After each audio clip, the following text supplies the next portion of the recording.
Hey there LEGO fans! Back again for another build, this time with an adorable release from the Ideas line with the Sesame Street set. Kit number 21324 at 1,367 pieces, and coming with, in addition to the Great Sesame Street scene, a whole bunch of those cherished childhood minifigures, which I'm definitely looking forward to having a closer look at. So, as always, let's get this set unboxed, get it built, so again, have a closer look at the Sesame Street set.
Having completed the Sesame Street kit, there's a few things that have become very apparent to me.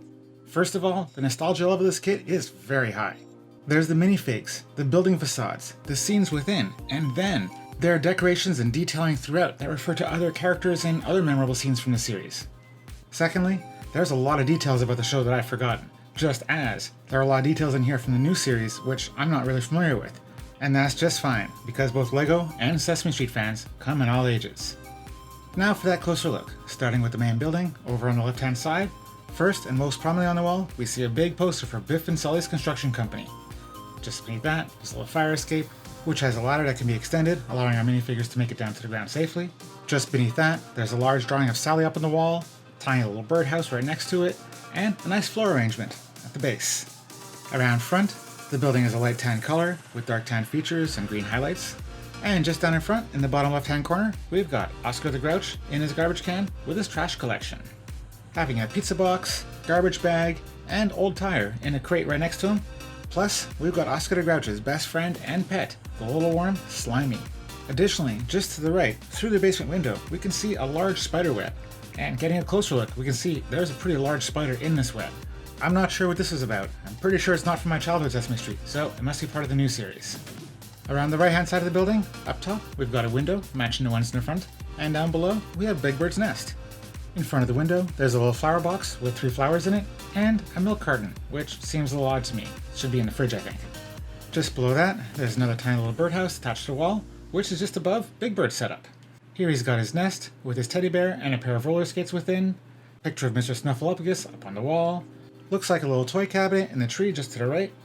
Just behind, there's a drawing of Mr. Hooper, a character who unfortunately died following the death of the actor, which I think is really significant because here we had a children's show explaining death to children, which in its day was really quite groundbreaking.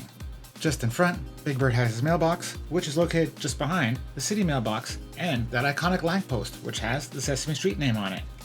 Up on the roof, over on one side, we've got Bert's pigeon coop with his favorite pigeon right on top, a little TV antenna right next to that, and on the other side, there's a chimney plus a flying saucer. Although, I'm not sure if this is the flying saucer from the Yip-yip aliens or the one that Big Bird saw on the episode where R2-D2 and C-3PO appeared on the show. Moving down to the second floor, we've got Bert and Ernie's apartment, which has plenty of stuff on it. Starting over on the far right, we've got the rubber ducky, for when Ernie's having his bath, squeezing the rubber ducky, a little shower head above, and a curtain just behind, so he can get a little privacy. Just to the left, we've got Bert's favorite armchair. Up on the wall, we've got a reference to that pinball song, the one where they counted up to 12 all the time. And then we've got their two single beds. Next stand with lamp right between them, picture of the two guys up on the wall. On either side of that, there's a shelf attached to the wall above each headboard. Ernie having a toy dinosaur, Bert having a bowling ball, seems a little dangerous, maybe it rolls off, hits him in his head when he's sleeping. And on the bed, a box of paper clips, because he collected paper clips. And finally, a poster up on the wall, which doesn't ring any bells for me. Moving down to the main floor, we have Elmo's place, which, starting over on the right-hand side, we've got his bed, a little toy train on the floor with a track that goes partially around, bridge painting on the wall above it, family portraits between the windows, toy rabbit, toy rocket, looks like lots of fun. On the other side, there's a telephone mounted on the wall, bulletin board with the yip-yip aliens, Tully, and just above that, a bell, which I think would be a rather rude way to wake up. Now over to the other building, where the primary feature would be Hooper's store and cafe. Right in the corner, there's a vertically mounted sign where it's clearly marked that this is Hooper's. Down in front, there's a box with a few items for sale, two different newspapers, one talking about the winter porridge shortage, the other one talking about Super Growers save the day again, some vegetables right in between them. And around back, there's the cafe, where there's a serving window, cash register right inside there, table where you can dine, seating for one, and a street lamp, providing lighting even in the dark of night. Within the store, it looks like the shelves are well stocked with a whole variety of products, and on the same wall, along the left edge, there's some holes where you can plug in some Technics pins, allowing you to connect this building up to others, if you so choose. Up on the second floor, we have Cookie Monster's apartment, where he's got a nice comfy armchair, a little ottoman right in front of that, picture of a yellow school bus on the wall behind, not sure what that is, a little wall-mounted shelf in the corner, which has a tiny golden frog and a little golden statue, again, not too sure what these are. Just left of that, there's a picture of the count up on the wall, a TV with our favorite news anchor giving the news, and two VHS tapes, one sitting out on the counter and the other partially on the player. Finally, up on the roof of this building, we've got an air conditioning unit, making sure Cookie Monster and Hooper Store remain nice and cool, a little pressure gauge right beside it, and a bat, which I'm guessing is probably the count. Last thing before the minifigs, we've got a Cooking with Oatmeal book, which within has the recipe of 1 cup oatmeal, 1 mango, and some buttermilk. Sounds pretty good to me. And now to our minifigs, which I don't believe need any introduction at all, but across the top row, we have Ernie, Elmo, Oscar the Grouch, who I acknowledge isn't really a minifig, he's just a ball sitting in a garbage can, but still deserves to be recognized, Bert, Cookie Monster, who I find looks a little skinny, and, of course, Big Bird. And then, as we already saw as we were exploring the kit, we've got a pigeon, a stuffed rabbit, a stuffed bear, and a toy dinosaur. Put all this together and we have one nostalgic display piece that, despite having only 6 minifigures, covers a wide range of the cast of the show in a very pleasing manner. And while I think display is where this kit shines the brightest, setting up the scenes, posing your minifigures, making your stories, and then sitting back and enjoying it, there's certainly a lot of play value to be had. If you don't want your characters to be static, you can act out all the scenes in real time, making the stories as you go. So maybe not as action-packed as a Speed Champion's car or a Star Wars spaceship, but still, for the active imagination, lots of fun to be had. And as to the parts to reuse, there's quite a variety in here. Parts of all shapes, all sizes, a huge assortment of colors. So, if you do decide to take this one apart, you'll have quite the smorgasbord of options to choose from, giving you a really nice palette. Something that I find to be way more interesting than, let's say, the building from the Daily Bugle, which is just great. So in my opinion, this is a really well-rounded kit.